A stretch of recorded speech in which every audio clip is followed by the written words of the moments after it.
My name is Vaishali Deshwal, and currently I'm working as an assistant professor at AKGEC Ghaziabad.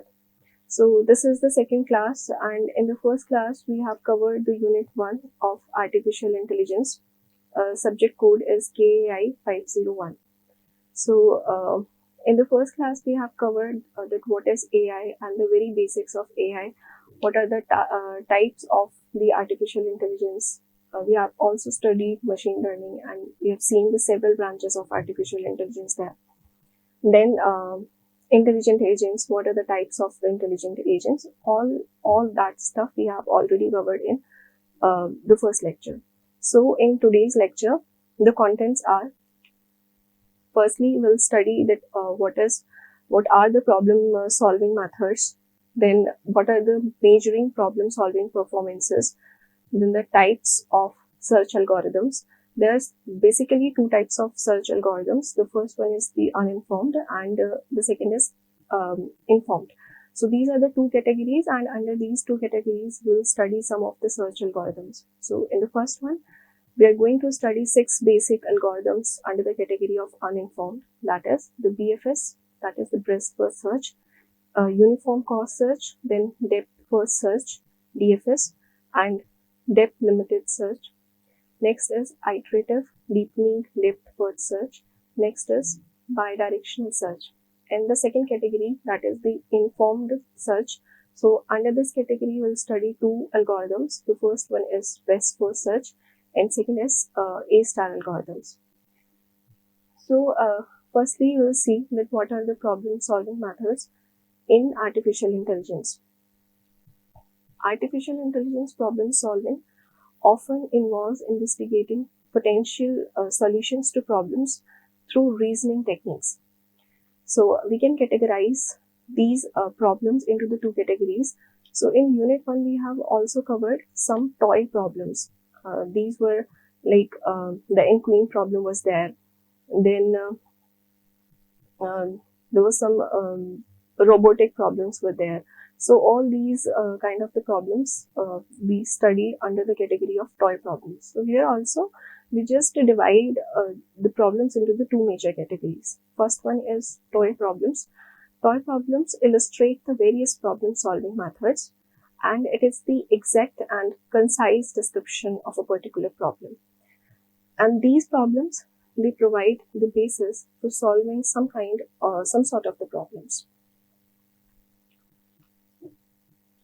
Now the next category is the real world problems. It is, as the name suggests, that these are the problems which are based on the real world. So they require the solutions. Unlike the toy problem, it does not depend on the description. So we can say that this is the basic difference between the real world problem and the toy problem. That unlike the toy problem, real world problems, it does not depend on descriptions. But we can have a general formulation of the problems, and for example, route finding for a trip and the navigation, etc. Now, if we find out some of the algorithms to solve a particular problem, then there should be a way to find out the efficiency or the performance, to measure the performance of that particular algorithm. So here we are having some basic, or you can say major ways to measure the performance of an algorithm. So the performance performance measure of the algorithm, it should be measured to know the efficiency of or the working capability of that particular algorithm, that whether that algorithm is able to find out the optimal solutions or not, if the solution exists. So first one is the completeness, second is optimality, third is time complexity, and fourth is space complexity. So as we already know that what is the space and time complexity is. So let's start with the completeness. It measures if the algorithm guarantees to find out a solution or not. Suppose there is a problem and we are having a particular algorithm for that particular problem, then we'll see that if there is a solution, then the algorithm should be able to find out that particular solution. So that is the completeness. Next we have optimability. So it measures that if the strategy searches the optimal solution. First one is about that if there is a solution for a particular problem is available, the algorithm should be able to find out that solution. In the second one, we will check that whether the algorithm is able to find out the optimized solution or not. So that is the optimality. Next, we have time complexity. So the time taken by the algorithm is the time complexity to find out the solution. And second is space complexity. That is the amount of memory which is required to perform a search. So this is all about some basic performance measures of the algorithm with the help of which you can measure the performance of an algorithm. And it is very important, or you can say indispensable thing to measure the performance of the several algorithms we have for a particular problem. So on the broader level, in today's session, we'll be studying search algorithms. And search algorithms on a broader level, they can be divided into two categories. The first is uninformed, or we can say blind search. Uninformed is the one category, and the second name of this category is the blind search.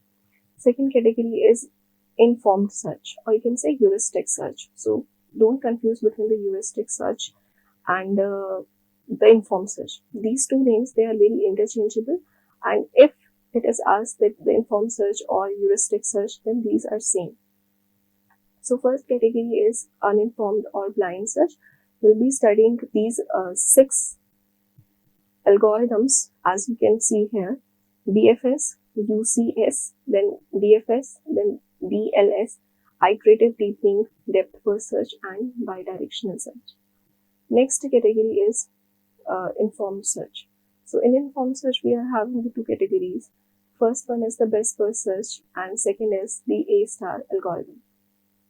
A-star algorithm is very important, and there are only 2 algorithms under the category informed search in your syllabus.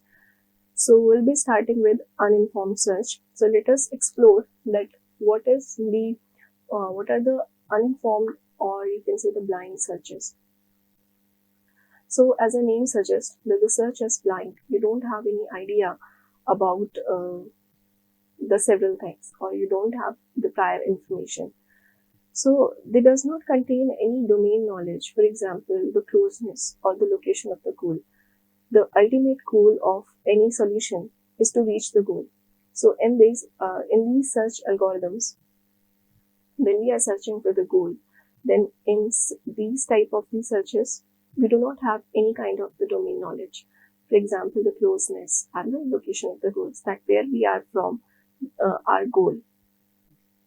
And these algorithms, they operate in a brute force way, as it only includes the information about how to traverse the tree, or how to identify the leaf or the goal node. So the third point is about these type of algorithms. They apply the way in which the tree is searched without any information about the state space. Means we are not having any kind of the knowledge about the location, about the closeness of the goal. It just applies a way in which the tree is searched without having any prior information. Just like the initial state operator and test for the goal is also called the blind search. Now, the blind search, it examines each node of the tree until it reaches its goals. So it examines each node of the tree. Because it don't have any kind of information, it has to traverse each and every node of the tree.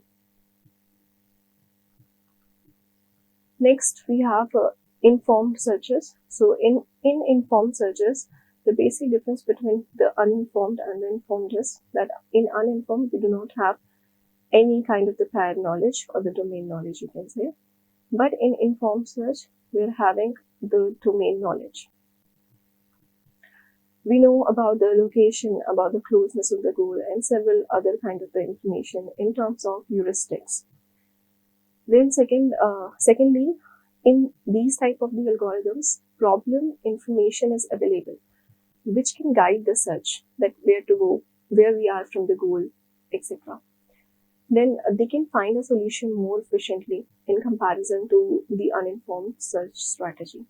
And this is very obvious because when we have some knowledge about the goal, that where we have to go, where we are from the goal, and other information, then it is obviously easy for us to reach the goal in comparison to a situation where we do not have any kind of the knowledge, any kind of the knowledge about the domain. So these informed searches, they're also known as heuristic search. So we'll study that what is heuristic, what is a heuristic function, how it is used in these type of the searches, and how it enables these searches easy. So to find or to reach the goal. Lastly, it is a way which might not always guarantee the solution, but it will guarantee you to.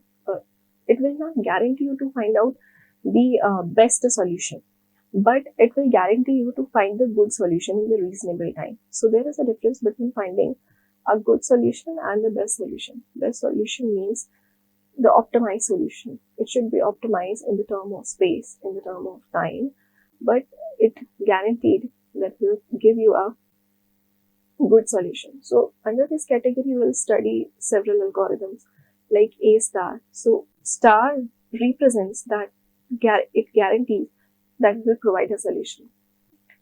Then we have informed search, can solve much complex problems which could not be solved in any other ways or with the help of the uninformed ways.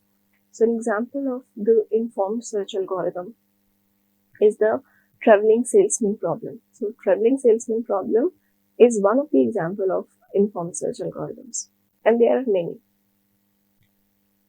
Next, this is the first search algorithm in uninformed search, that is the BFS, breadth first search. So in this, we do not have any kind of the domain knowledge about the goal, about the closeness of the goal, about the location of the goal. We do not have any kind of the domain knowledge.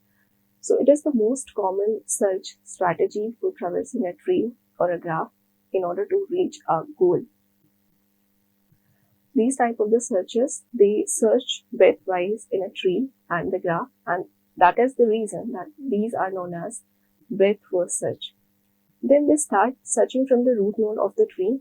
In every search algorithm, the search will start from the root node and expands all the successor nodes at the current level before moving to the nodes of the next level. So what does it mean? It simply means that it will start from the root node and it will expand to the successor node at the current level. Suppose we are at L0, we are level 0, we are level 1, or we are level 2. So it will finish all, or it will traverse all the nodes at that particular level before moving on to the node of the next level. Means it will search as breadth-wise, not depth-wise. It is an example of the general graph search algorithm, and it implemented using this FIFO-Q data structure. FIFO stands for first in, first out. So it implemented using this type of DS, this data structure. Next, we have some advantages and disadvantages of this algorithm. So what are the advantages? The advantages are that it will give you a solution if any solution exists, and that is the completeness property, or you can say the measurement of any algorithm. Means completeness says that if there is a solution for a problem, then the algorithm should be able to find it. So BFS will provide a solution if any solution exists. Secondly, if there are more than one solution for a given problem, then it will provide the minimal solution, which requires the least number of steps. This is also one of the advantage BFS is having. Next, we have disadvantages. The main disadvantages are it requires lots of memory since each level of the tree, and it needs a lot of time. So there are two things: it needs lots of memory, and the secondly, it needs lots of time if the solution is far away from the root node. Next, we have just taken an example of BFS. So in the tree structure, we are showing. Let's see the tree first. So this is the tree. We are having this S node. We are having this S node, that is the root node. We have to start from this very first node, that is the root node, and traverse breadthwise. So from S we'll move to A, then from A to B, means we have to traverse each node at a level before moving to the nodes of the next level. So before moving to the node C, I just make it sure that I should traverse all the nodes at the level 1, that is A and B. Then at the level 2 we have the 4 nodes C, D, G, H. Means what I mean to say is that before moving to the node of the next level, we need to traverse all the nodes at a particular level. For example, at the level 0, S is traversed, then at the level 1, A and B, then level 2, C, D, G, H. So we have to traverse breadthwise and just traverse all the nodes at that particular level before moving to the next one. So this is what we have written here in the below tree structure, the tree which I have shown just before the slide. So we have shown the traversing of the tree using the BFS from the root node S to goal node K. We have to traverse breadthwise until we reached our goal. So in this case, in this example, we are having the goal K. So this algorithm traverses in layers. So it will follow a path which is shown by the dots. So here we are having the traversed path. The traversed path is S to A to B, C, D, G, H, E, F, I, K. So these are the nodes which are traversed through the BFS search algorithm, and the basic logic behind the BFS algorithm is that we have to traverse each and every node bitwise at each level before moving to the node on the next level until we reach the goal node. And in this case, we are having the goal node K. So we have to traverse until we reach the goal node K. Moving on,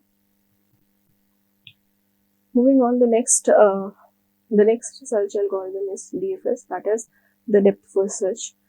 It is a recursive algorithm for traversing a tree or the graph data structure.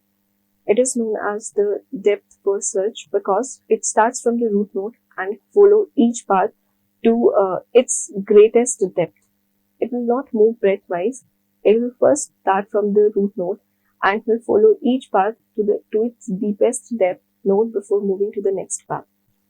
So unlike the BFS, which uses the queue, it uses stack data structure for its implementation. So this is very important that it uses the stack data structure, and the process of DFS algorithm is very much similar to the BFS algorithm. Only the difference is the way in which we are moving or we are traversing the different kinds of the node until we reached to the final or you can say the goal node.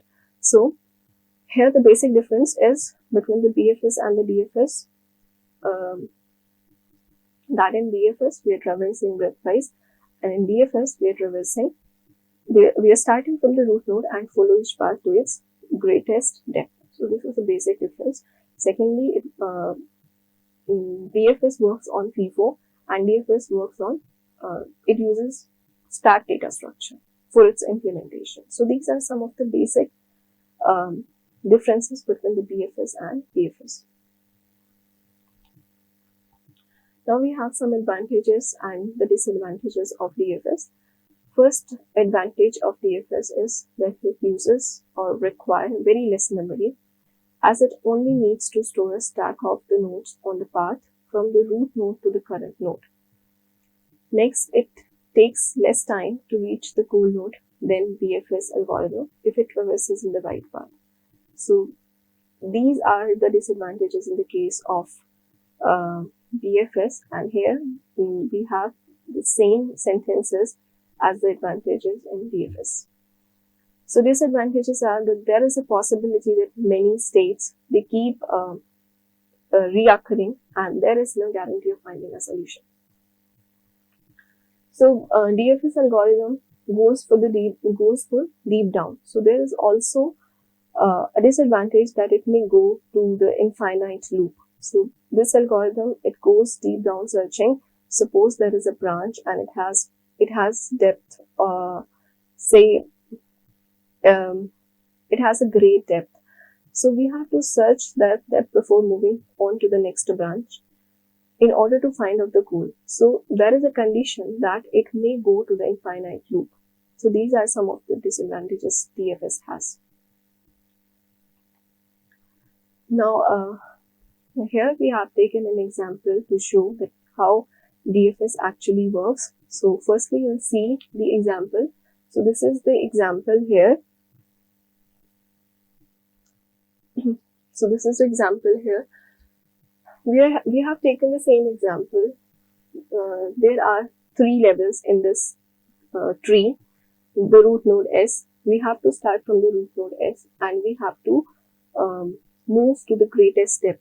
Means from S to A to B, and B to D, and then from D to E, because we have to move depth wise until to the greatest depth of that particular branch. So we have to start from the S and move depth wise. This is what DFS states, and we have to move until the goal node is reached, that is the G here. So this is what we have written here.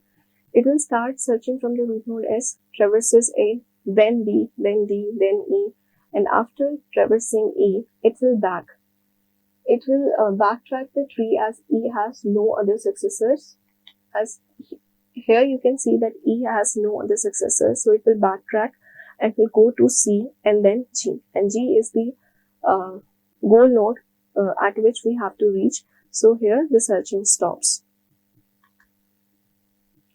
So still the goal node is not found. After backtracking, it will traverse the goal node C and then G, and here it will terminate as it found the goal node. Means it can backtrack. If it is unable to find out the goal node, it can always backtrack and then searching starts again as a depth wise, you can say. So this is the tree. We have already explained it, that we have to move depth wise, not breadth wise. This is a basic difference between the BFS and DFS. Next algorithm we are having is depth limited search algorithm. So this is very much similar to DFS, that is the depth first search. But there is a difference, that depth limited, as the name suggests, we are limiting the depth of this algorithm. So it's very similar to DFS, but with a predetermined limit. Means we suppose we are having a tree, and in that tree we are having 4 to 5 layers or levels, you can say. So we just cut down some nodes. We just defined that if suppose we are taking this example here. So in this example, there are 4 levels, as you can see. This is the same example we have already studied in the BFS and DFS. This is the same example. In this example, we are having 3 levels. So in these 3 levels, we have just taken level 2 from, and we are not considering this level 3. Okay, so this is what depth limited search means. We are somewhere we are just limiting the depth, and in that only that particular depth we are going to find out our element or the goal node, you can say. So it can solve the drawback of the infinite path in the depth first search that we have already studied. That is the basic disadvantage.